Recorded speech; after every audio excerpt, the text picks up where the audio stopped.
you jot down as a list. People tend to fall sick. It's more of a maturity level. Give more power to the resources.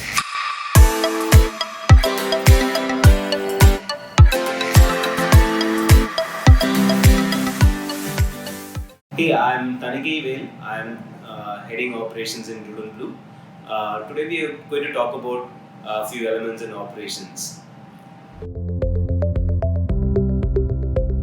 Productivity in general is the amount of work done in a given time. That's a general for all industry.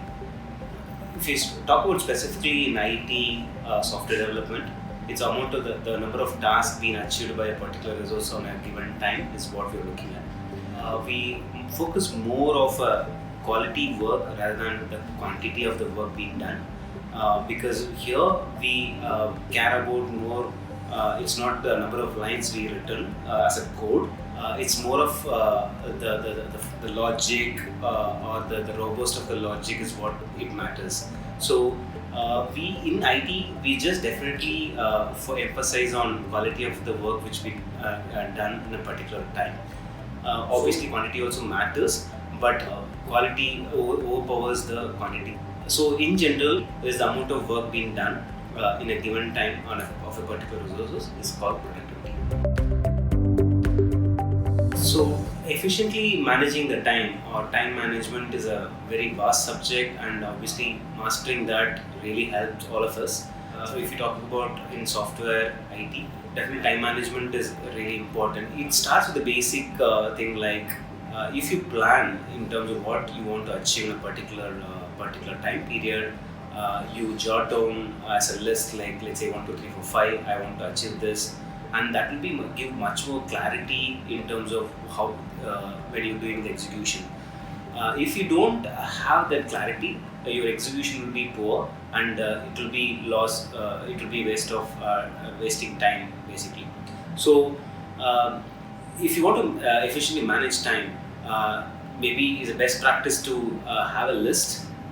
Plan specific, give weightage to the particular task, prioritize a particular task, and then if you start hitting one by one, I think definitely we can able to effectively manage time is what we're looking at. Resource utilization means how effectively you are utilizing the resources for a particular project or a task. Let's say you have 5 resources in your team.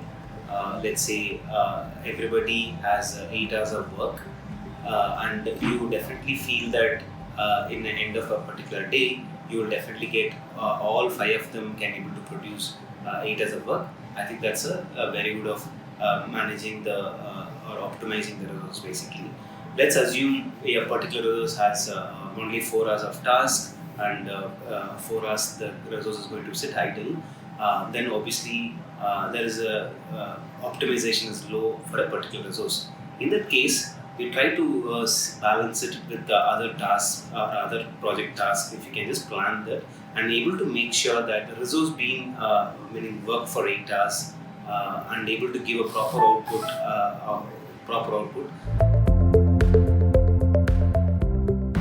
So managing absenteeism and how to control it. In an IT organization, obviously people tend to fall sick, and having some emergency is very natural.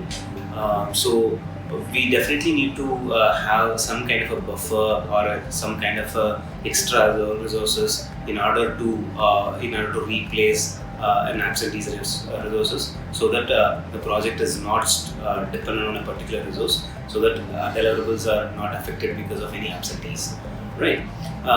But if you really look at it actually as a person taking frequent leaves or absence and all, it's more of a maturity level, and as well as the responsibility or the resources being taken in the project. If you want to control it, give more power to the resources, or make them be part of the project, or understand, make them aware that they are working for a goal or a project which they are also part of it, so that they can able to take ownership. If that ownership comes in, automatically the absenteeism or the lack of responsibility will definitely come down, and we should be able to see better results.